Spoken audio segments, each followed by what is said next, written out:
আমার দাঁতে ক্যাপ লাগানো হয়েছে, এর উপর দিয়ে কুলি করলে অজু গোসল হবে কিনা? হ্যাঁ, দাঁতে যদি ক্যাপ লাগানো হয় তার উপর দিয়ে কুলি করলে অজু গোসল হবে।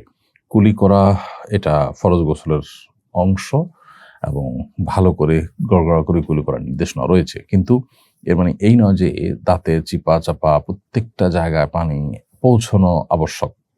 একটা চুলও শুকন থাকতে পারবে না, এরকম না, এরকম সম্ভব নয়। আমরা খাদ্য খাই, সেটা কারণে অনেক সময় দেখা যায় প্রতিবন্ধকতা তৈরি হয়, দাঁতের উপরে আলাদা করে দেখা যায় অনেক সময় পাথরের মতো করে তৈরি হয়। নানান কারণে দাঁতের একেবারে প্রত্যেকটি চিপা চাপায় প্রত্যেকটা জায়গায় পানি পৌঁছানো নিশ্চিত করা সম্ভব নয়, যার কারণে এটা জরুরি নয় যে ক্যাপ খুলে অজু বা গোসল করতে হবে। ভালো করে উত্তম রূপে গড়গড়া করলেই হবে। দাঁতের উপরে চিকিৎসার কারণে যদি ক্যাপ পরানো হয়ে থাকে, ওটা থাকা অবস্থাতে অজু বা গোসল করলে ফরজ গোসল এবং অজু দুইটাই হয়ে যাবে ইনশাআল্লাহ তাআলা। অ্যাক্সিডেন্টের কারণে আমার পায়ে প্লাস্টার লাগানো হয়েছে, এটা ভেজানো যাবে না, এমন অবস্থায় গোসল ফরজ হলে কি করব?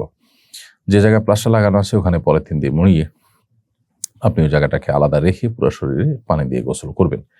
আর যদি মনে হয় যে না, আমি মোড়া বা চেয়ার কোনো কিছুতে পাও রেখে আলতো করে পুরো শরীর ধোয়া সম্ভব নয়, বরং প্লাস্টারের পানি চলে যাবে এবং এর থেকে আত্মরক্ষার কোনো সুযোগ আপাতত নাই, এরকম যদি হয় তাহলে সেক্ষেত্রে আপনি তায়াম্মুম করে নামাজ পড়তে পারবেন। কিন্তু সাধারণত একটু কষ্ট হলেও এটা সম্ভবপর হয়।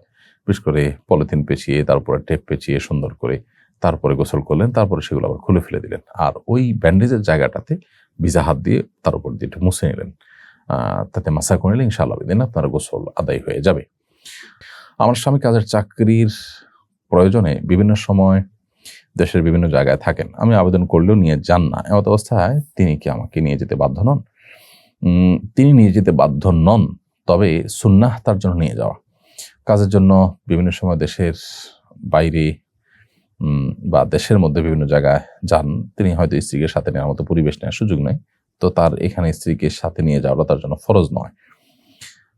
1 দিন 2 দিন 4 দিন 5 দিনের জন্য যদি যান তাহলে স্ত্রীকে সাথে নিয়ে যেতে তিনি বাধ্য নন।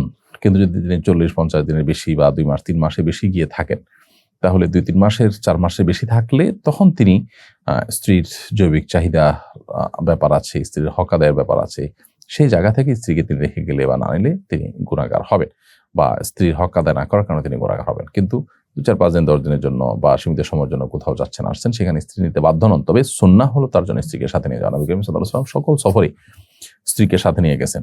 একজন মুসলিম তিনি অবশ্যই নবী সাল্লাল্লাহু আলাইহি ওয়াসাল্লামের সুন্নাহ বা তার আদর্শকে অনুসরণ করার চেষ্টা অব্যাহত রাখবেন।